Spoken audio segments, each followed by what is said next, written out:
é deserto e a hora é já avançada. Despede a multidão para que vão pelas aldeias e comprem comida para si. Jesus, porém, lhes disse: não é mister que vão, dai-lhes vós de comer. Então eles lhe disseram: não temos aqui senão 5 pães e 2 peixes. Ele disse: trazei-mos aqui. Tendo mandado que a multidão se assentasse sobre a erva, tomou os 5 pães e os 2 peixes, e erguendo os olhos ao céu, os abençoou. E partindo os pães, deu-os aos discípulos, e os discípulos à multidão. Preste atenção no verso de número 20. E comeram todos, e saciaram-se, e levantaram dos pedaços que sobejaram 12 cestos cheios. E os que comeram foram quase 5.000 homens, além das mulheres e crianças. Eu gostaria que você repetisse o verso de 21 no som de 3, pode ser? Verso de número 21, som de 3. 1, 2, 3. E os que comeram... Muito ruim, irmão, muito fraco, muito sem força. Você já me viu pregar outras vezes? E você sabe que eu não sou de ficar falando para se repetir toda hora, para se cutucar ninguém, abraçar ninguém, beliscar ninguém. Eu de fato não tenho nada contra quem faz, mas não é o meu estilo de pregação. Então talvez a única vez que você vai repetir alguma coisa na mensagem toda é agora. Então para a única vez que você vai falar alguma coisa pode ser melhor, não pode? Não pode ser com mais vida, com mais graça. Vamos lá no som de 3. 1, 2, 3. E os que comeram...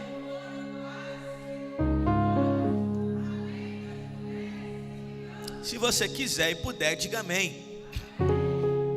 Escute isso. João Batista é morto. Herodes manda matar João Batista a fio de espada, porque João Batista vai olhar para Herodes e vai dizer para Herodes: não te é lícito possuir a mulher de seu irmão. Você não pode fazer isso. Você não tem que fazer isso. Isso está errado. E por causa dessa fala, Herodes vai prender João Batista e depois vai propor algo a Salomé: peça tudo o que você quiser, até a metade do reino eu vou te dar. Salomé, possuída e influenciada por Herodias, que era sua mãe, vai pedir a cabeça de João Batista num prato. E é isso que Herodes vai fazer. João Batista é decapitado e a sua cabeça é entregue a Salomé num prato. João Batista morre porque decidiu falar a verdade. João Batista morre porque o seu compromisso era com a verdade. Porque o compromisso do profeta não pode ser com a sua própria cabeça.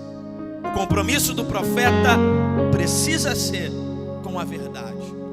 Porque quando eu tenho compromisso com a minha própria cabeça é diferente. Porque se depender de eu pregar para agradar o povo, eu prego para agradar o povo. Se depender de mudar a mensagem para não ser rejeitado, eu mudo, porque o meu compromisso é com a minha própria cabeça. Agora, quando o meu compromisso é com a verdade, doa quem doer, custe o que custar, eu falo o que Ele me manda, eu prego o que Ele me diz, porque o meu compromisso não é com a minha cabeça, o meu compromisso é com a verdade. Pode torcer o nariz, pode não gostar, pode fazer biquinho, mas o meu compromisso é com a verdade, é com a palavra. Ele morre porque seu compromisso era com a verdade de Deus. Vai chegar essa notícia ao ouvido de Jesus: Jesus, mataram seu primo. Teu primo, filho de sua tia Isabel, está morto. Herodes o decapitou. Jesus ouve isso e vai sentir essa notícia. Jesus vai ficar triste, porque Jesus, como homem, ficava triste, irmão. Como Deus, não. Como Deus, Jesus não tinha fome. Como Deus, Jesus estava sempre atento. Mas como homem, Jesus parava para descansar, para comer. estava sujeito a tudo que nós estamos sujeitos. Então Jesus fica triste. Essa notícia vai pegar Jesus e ele vai sentir a morte de seu primo. Então o texto vai dizer que Jesus decide sair de onde ele estava e ir para um lugar deserto, apartado. Ele está triste, ele quer ficar sozinho, ele quer, como nós dizemos, ele quer sofrer o luto. Jesus quer ficar sozinho. Só que é nesse dia que Jesus quer ficar sozinho, que ele quer sofrer o luto, e que ele está dizendo: estou triste, não quero ver ninguém, eu quero ficar no deserto, quero ficar sozinho. Uma multidão vai atrás dele precisando de ser curada. Porque eu não sei se é assim com você, mas comigo é. Aquele dia que eu digo: não quero orar por ninguém. Nesse dia eu não quero nem ir para a igreja, não quero vir para cá. Aquele dia que eu digo: eu não quero falar para ninguém, eu não quero encontrar ninguém. É nesse dia que alguém bate na nossa porta e diz: ora por mim. É nesse dia que alguém procura a gente e diz: eu preciso de uma palavra de Deus pela tua vida. Sabe o que eu entendo?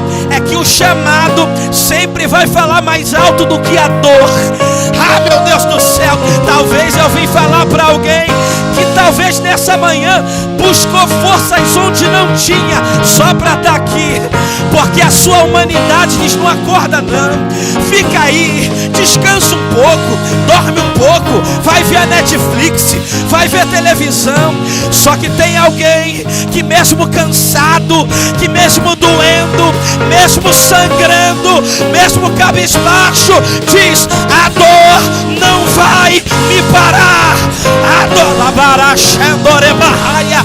dor não vai me parar. Será que tem alguém para levantar a mão? Eu tenho uma palavra de Deus para a vida de alguém. A dor não vai te parar, a dor não vai te parar.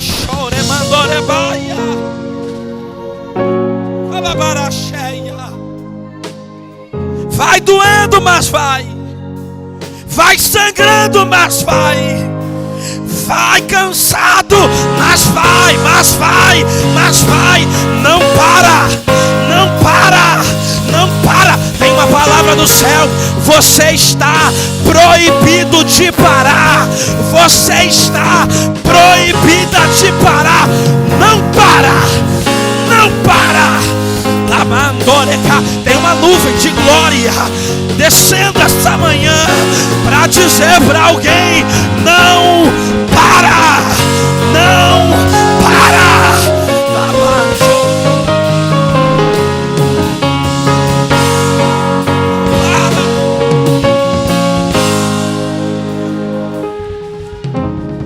É uma graça de Deus aqui. A graça de Deus aqui.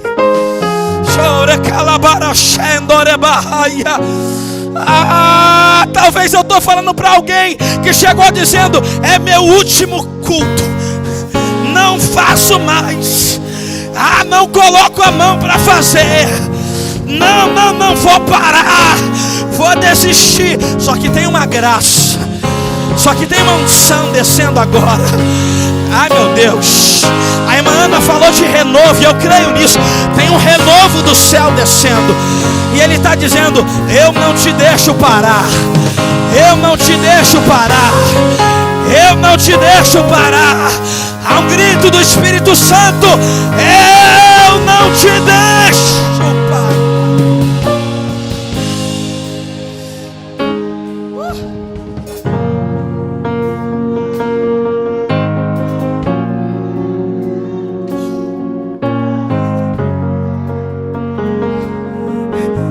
Quer ficar sozinho, mas a multidão decide ir atrás dele. A gente está prestes a ver um dos milagres mais conhecidos da Bíblia, gente. Mas para esse milagre acontecer, tiveram que haver algumas coisas. Qual foi a primeira coisa que precisou haver para o milagre acontecer? A multidão decidiu e precisou se esforçar. Richard, a gente está falando de um tempo em que não se tem velocidade de informação. Gente, a gente está aqui nesse momento, 10h58 da manhã. Pode ter alguém em Portugal, nos Estados Unidos ou em qualquer outro lugar do mundo assistindo a gente pelo YouTube se tiver em transmissão. Hoje a velocidade de informação é muito rápida. Está acontecendo agora. E agora alguém do outro lado do mundo está sabendo o que está acontecendo aqui em Uaíba. Nesse tempo não. Jesus sai para um lugar deserto.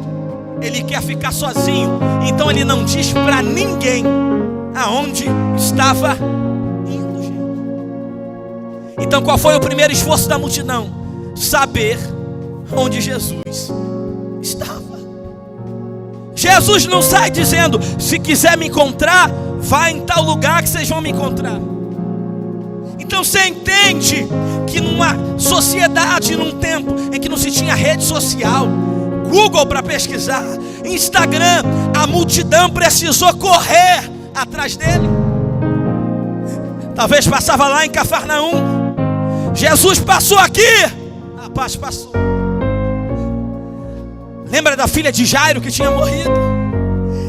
Ele passou aqui e ressuscitou a menina, dizendo Talita cumi, que traduzido é menina te te digo, e ela levantou na mesma hora. Você lembra da mulher que padecia 12 anos com fluxo de sangue, uma hemorragia, e ninguém conseguia curar? Rapaz, ela tocou na orla das vestes dele, rompeu a multidão, e ela sentiu que na mesma hora já estava curada. Mas não foi só isso não. Jesus estava aqui em Cafarnaum, dentro de uma casa. 4 homens tiraram o telhado da casa do cara, desceram um paralítico. Jesus olhou para ele primeiro e diz: filho, estão perdoados estão os pecados.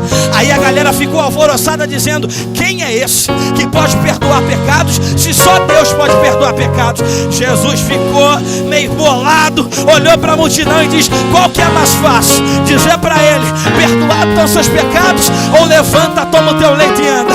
Para que vocês saibam que o Filho na terra tem poder para perdoar pecados. Filho, não só perdoados estão seus pecados, mas levanta, toma o teu leito e vai para a tua casa. Ele fez tudo isso, mas ele não está mais aqui. Foi embora.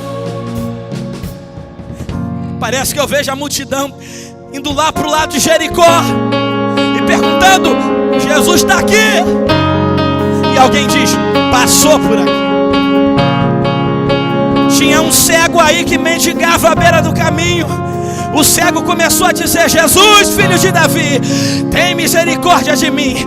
Jesus chamou ele e perguntou: que queres que eu te faça? E ele disse: Senhor, eu quero tornar a ver. Jesus não trocou 3, 4 palavras, mas só disse: se você quer tornar a ver, veja. E ele começou a ver aqui no caminho de Jericó. Ah, mas vai dizer que tu não lembra também de Zaqueu, aquele cobrador de impostos, que a galera não ia muito com a cara dele, que ele trabalhava para Roma. Rapaz, um dia aí ele subiu na árvore aí, querendo ver Jesus. Ele subiu para ver, Jesus mandou ele descer. Porque às vezes para ver eu tenho que subir, mas para ter ele em casa é só descendo. Aí Jesus diz: Zaqueu, desce depressa, porque hoje me convém pousar na tua casa. Tu não sabe o que aconteceu. Zaqueu se arrependeu, virou para o mestre e disse: mestre, se eu tenho defraudado alguém, eu vou devolver e ainda quadruplicado. Jesus mudou a história dele. Zaqueu já está falando de Jesus aqui em Jericó, mas Jesus não está mais aqui. A multidão se esforça, a multidão vai procurando saber onde ele estava. Então primeiro esforço da multidão, saber onde Jesus estava. Segundo esforço da multidão, a Bíblia diz que Jesus coloca os seus discípulos num barco. Só que nós lemos: a multidão, porém, segue a pé. Bota para mim, João, se possível, o verso de número 13 do capítulo 14 de Mateus. Mateus 14, 13. Aí, top. Quando tá ligado é uma benção. Meu Deus. Olha só. Jesus, ouvindo isso, retirou-se dali num barco, e sabendo o povo, seguiu-o a pé. O que exige mais esforço, gente? Ir de barco ou ir a pé? Então, primeiro, a multidão se esforça para saber onde estava Jesus. Segundo, ela se esforça porque enquanto Jesus foi de barco, ela foi a pé. Por que você está dizendo isso, Lohano?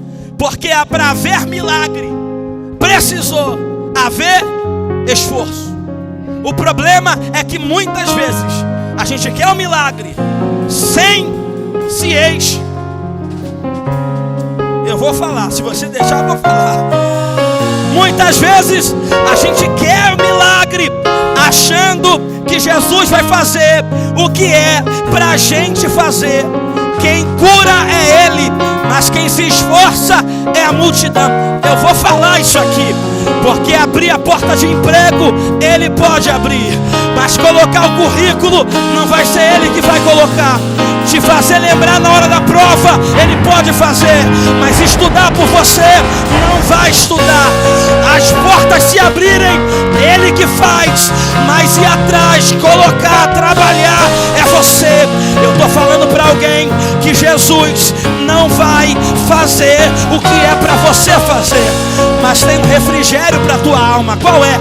À medida que você faz a tua parte. Aleluia! À medida que você se esforça, à medida que você trabalha, à medida que você corre atrás, o céu se encarrega de fazer o que você não consegue fazer.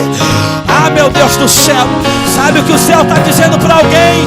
Só trabalha, só se esforça, só vai, porque eu cuido do resto.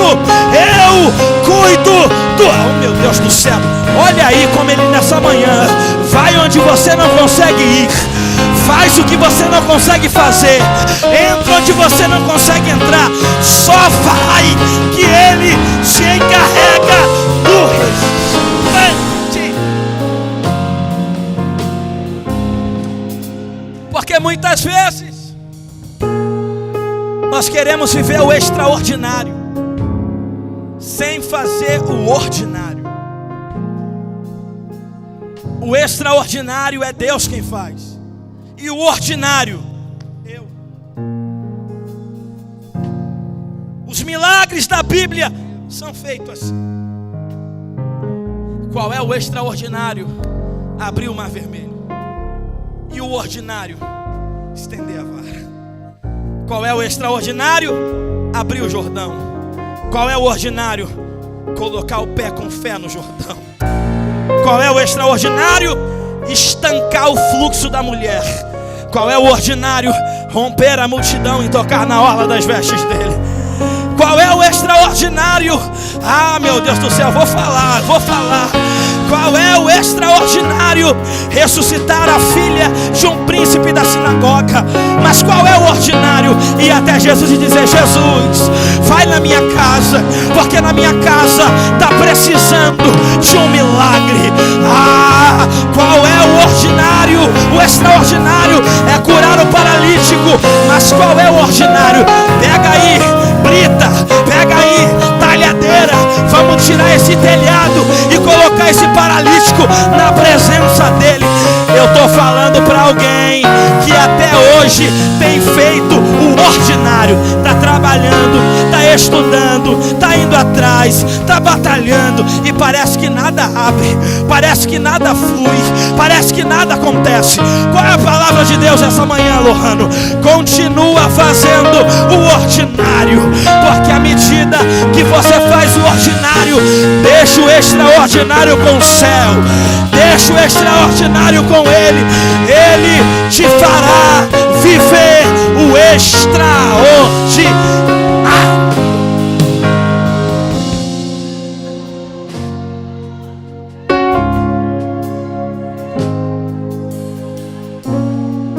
Eu vou caminhar para encerrar.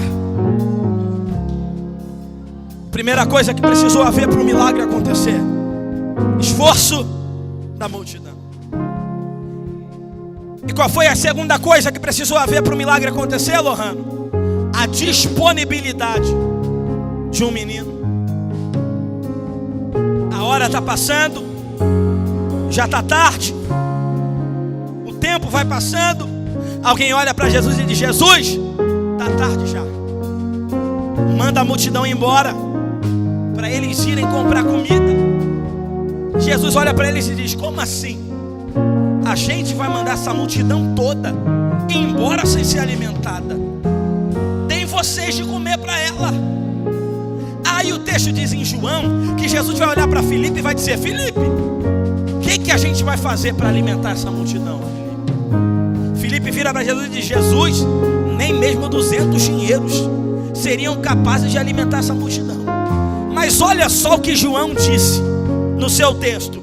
Ele diz: Jesus pergunta a Filipe isso, mas Jesus dizia isso para o experimentar, porque Jesus já sabia o que ia fazer. Oh, glória! Jesus está testando Filipe. Jesus não está perguntando a ele o que a gente vai fazer, porque Jesus não sabia o que ia fazer. Jesus estava perguntando para o experimentar, porque Jesus já sabia exatamente o que iria fazer. Eu tenho uma palavra para alguém que vai levantar a mão para dar glória a Deus. Eu tenho uma palavra de vitória para levantar para alguém que tem fé para receber essa manhã. Quem fica sem saber o que fazer é você. Quem fica sem saber o que fazer é você. Quem olha para o boleto e não sabe como é que vai pagar é você. Quem olha para a situação e não sabe como vai resolver é você. Quem fica triste, ansioso, cabisbaixo é você. Qual é a palavra de Deus para alguém essa manhã? Jesus já sabe o que vai. Meu Deus do céu, Jesus já sabe o que vai fazer. Levante a sua mão. Levante a sua mão. Eu vou dar 30 segundos para você encher esse ambiente de glória a Deus. 30, 29, 28. Ele já sabe o que vai. 27.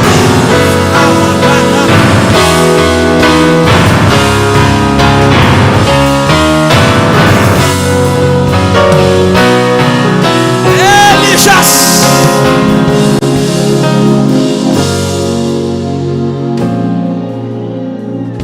Há uma graça de Deus essa manhã. O meu corpo está todo arrepiado, irmão. Tem uma graça de Deus essa manhã. Jesus está dizendo para alguém: vai dormir tranquilo. Vai dormir tranquila. O Jesus que já sabe o que vai fazer continua no controle da tua história, da tua vida, da tua família. Ele continua no controle.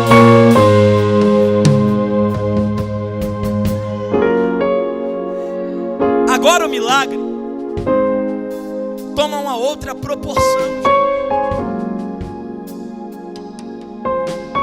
Agora o milagre toma uma outra proporção. Duda, minha noiva, agora o milagre toma uma outra proporção. Porque Jesus, até esse momento, está curando os enfermos. Porque é isso que a multidão quer. Gente, esse texto aqui é a primeira multiplicação dos pães. Se é a primeira, ele nunca tinha feito. Então você entende que a multidão não sabe que ele multiplica o pão, porque ele nunca fez. Ele já curou muita gente, mas ainda não multiplicou o pão. Então a multidão vai até ele esperando ser curada. A multidão não está nem pensando em pão. Mas além de curar, Jesus prepara pão e prepara peixe. Pão e peixe. Sabe o que eu aprendo nisso aqui? Jesus naquele dia superou as expectativas. Oh meu Deus, que graça nessa palavra, irmão. Porque a multidão vai pensando, ele vai curar. E ele cura, mas não só cura, também alimenta. Ele faz mais do que eles imaginavam. Ele faz fez mais do que eles pensavam. Tem uma palavra liberada do altar de Deus. Jesus vai superar as tuas meu Deus, eu estou pregando e estou recebendo. Jesus vai superar as suas expectativas. Eu estou falando para alguém que achou que o que ele ia fazer seria bom, e eu estou dizendo, o que ele vai fazer não vai ser só bom, vai ser extraordinário. Ah, Jesus vai superar as suas. Você achou que ia ser de uma forma, você achou que ia ser de um jeito, você achou que ia ser de uma maneira. E o que é que eu estou liberando aqui do altar? Que você vai contar o testemunho, você vai dar o culto de ação de graça, dizendo: ele fez mais do que eu imaginava, ele fez mais do que eu pensava, ele fez mais do que eu achava. Ele fala: ah, meu Deus do céu, eu estou pregando e estou profetizando, porque eu caso daqui a 6 meses, e eu estou dizendo e declarando no altar: ele vai fazer mais do que a gente pensa, ele vai fazer mais do que a gente imagina, ele vai superar as expectativas.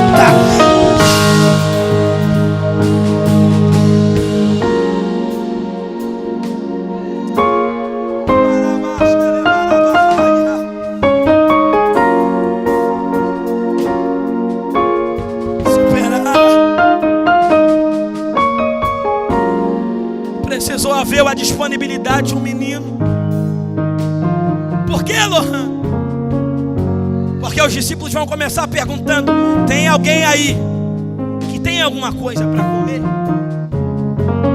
E a gente está falando aqui, gente, de uma grande multidão. Grande multidão não está falando de 100, 500, 1000 pessoas, não. Quando a Bíblia fala sobre grande multidão, ela está falando no mínimo de 5.000 pessoas. Aí para pensar comigo. No meio de 5.000 pessoas, só aquele menino tinha pão ou peixe? Isso não está na Bíblia, tá? Mas também é uma interpretação do texto. No meio de 5.000 pessoas, ninguém tem nada.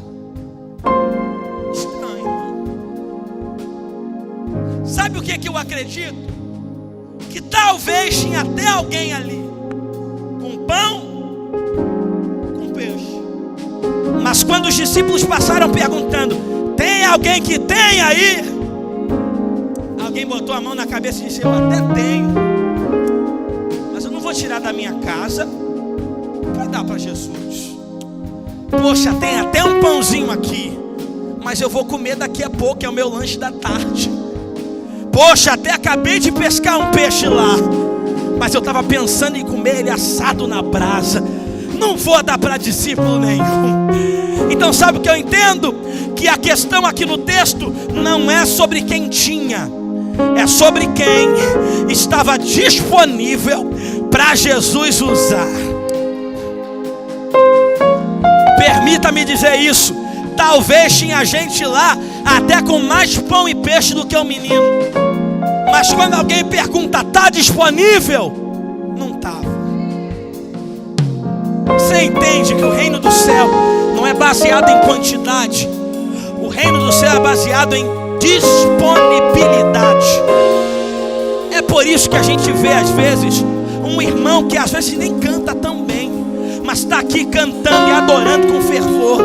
É porque talvez o que faz um monte de melisma, o que conhece nota por nota, o que sabe todas as escalas, quando precisou, não estava disponível. E Deus vai usar quem? Aquele que tem muito ou aquele que está disponível? É por isso que às vezes a gente vê alguém que talvez nem prega com tanta teologia, com tanta hermenêutica, com tanta exegese, mas Deus usa, que é uma bênção. Por quê? Porque talvez o que tem PhD, mestrado, doutorado, quando precisou, não estava estava disponível. Só que eu olho daqui do altar e eu vejo gente que está dizendo para Deus essa manhã: eu estou disponível.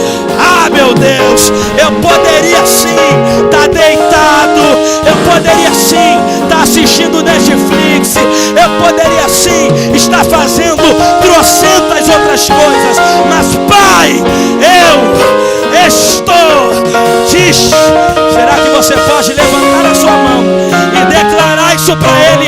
Pai, eu estou disponível. Eu estou.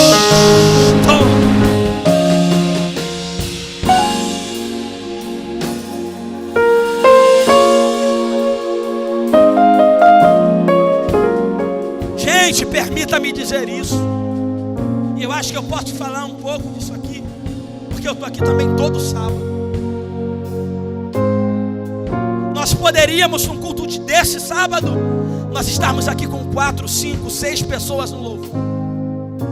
Nós poderíamos estar num culto como esse, um sábado, com pelo menos esse meio aqui lotado, cheio de gente. Por que não estamos? Porque Deus conta com aqueles que são disponíveis. Deus não está atrás do escute isso. Deus não está atrás do seu talento. Deus está atrás da sua disponibilidade. Talento por talento no mundo tem um monte de gente que canta. Talento por talento tem um monte de gente que toca no mundo, que vai para o bar, que vai para a festa, vai para a chopada, para fazer show ao vivo. Talento por talento tem um monte de gente que fala bem. Tem um monte de gente que não é da igreja, mas dá aula de oratória, de como falar, de como persuadir. Talento por talento em qualquer lugar tem. Deus não está procurando talento, porque o compromisso dele não é com talento. O compromisso dele é com quem é disponível.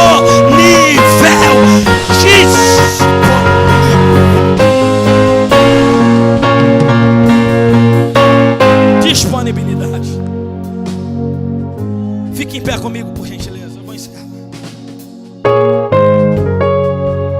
Disponibilidade.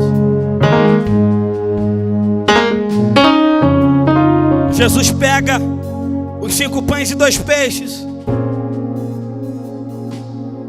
olha para o céu e diz: Pai, graças eu te dou. Jesus está ensinando a importância de ser grato. São 5 pães e 2 peixes, mas ele está olhando para o céu e dizendo: Pai, muito obrigado. A importância de ser grato. Desconfie de alguém que sai por aí dizendo: cheguei onde cheguei, conquistei o que conquistei e ninguém nunca me ajudou. Nunca dependi de ninguém. Ninguém nunca fez nada por mim. Muito provavelmente você está ouvindo a fala de alguém que é ingrato.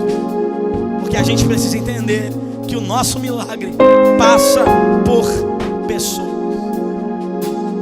Nos mínimos detalhes. Você não chega onde chega sozinho. Você não conquista o que conquista sozinho. Alguém em algum momento precisa ser usado por Deus para a tua vida. Então seja grato. Seja grato pelas pequenas coisas. Seja grato pelo que Deus tem se concedido. Eu estava falando com a Duda ontem. Ontem eu fui atender uma agenda lá em Nova Iguaçu. E eu indo no carro, dirigindo e pensando: cara, há uns 5, 6 anos, poxa, eu andava muito a pé. Pô, para trabalhar, eu caminhava lá da rua 77 no Vilar Carioca, até aqui no final aqui, para pegar o BRT, depois pegava outro ônibus em Campo Grande. E hoje eu estou indo para Nova Iguaçu dirigindo o meu carro. Pai, não estou passando calor porque eu estou no ar-condicionado. Pequenas coisas que às vezes a gente normaliza. Acordar, você já foi grato porque acordou hoje. Teve muita gente que não acordou hoje. já foi grato porque você tem uma casa para dormir. Tem gente dormindo na rua. Você já foi grato porque daqui a pouco, meio-dia, você vai se alimentar. Tem gente que vai emendar o almoço com a janta porque não vai conseguir fazer 2, 3 refeições. Seja grato. Gratidão não tem prazo de validade. Gratidão é a memória do coração.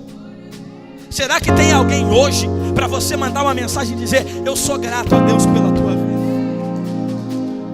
Muito obrigado pela sua amizade. Muito obrigado pelas suas orações.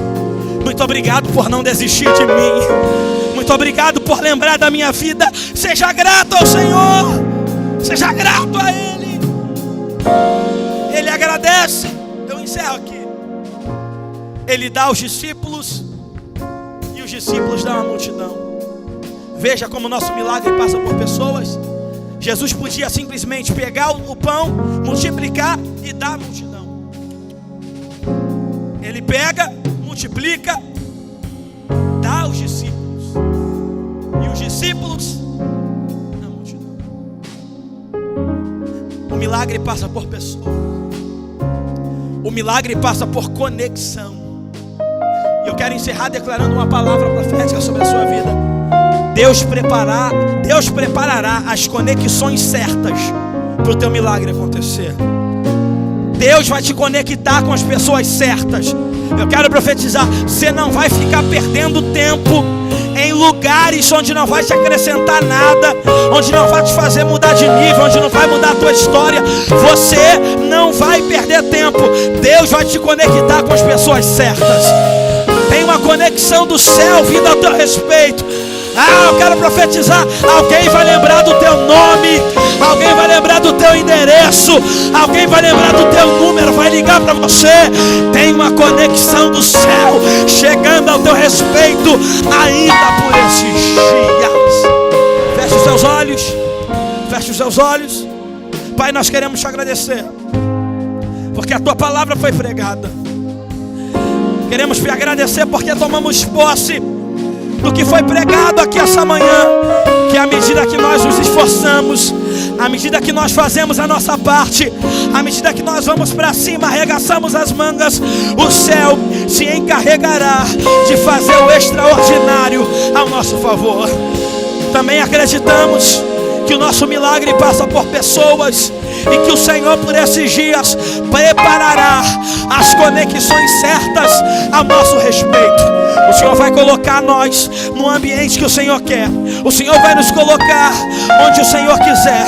O Senhor vai nos colocar e conectar com as pessoas que o Senhor quer nos apresentar. Retira do nosso caminho, retira do nosso lado gente que não está conectada com o nosso propósito. Retira do nosso caminho gente que não está alinhada com os projetos do Senhor para a nossa vida. Mas traz para perto gente que está conectada com o céu. Traz para perto gente que está na conexão do céu. Traz para perto gente que está alinhada com o teu propósito. Eu declaro novidade sobre a vida do teu povo. Eu declaro uma semana de portas abertas sobre a vida da tua igreja.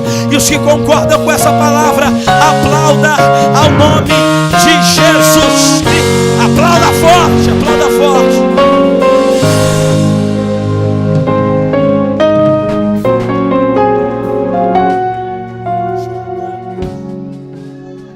Glória a Deus. Amém, gente.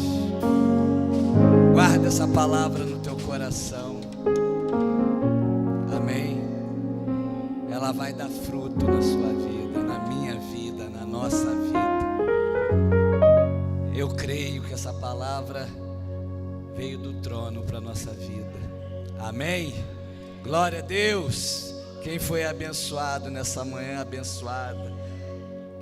Quem quer que o diácono Lohano pregue mais vezes aqui pra gente? Amém. Diácono Lohano, obrigado. Benção. Que Deus continue derramando cada vez mais graça, sabedoria, virtude e unção sobre a tua vida. Amém. Glória a Deus. Queridos, chegamos ao fim. Mas sábado que vem tem mais. Então não falta. não fica em casa. Ah, diácono, eu queria dormir até mais tarde, sábado. Você tem tanto tempo para dormir, gente. Sábado, vem para cá, orar, glorificar, amém? Buscar uma direção em Deus. Eu tenho certeza, Deus tem direção para a nossa vida. Quem busca a direção de Deus, querido, nunca será confundido. Amém? Que você tenha um final de semana, um resto de final de semana abençoado. Que Deus abra portas para você. Que milagres de Deus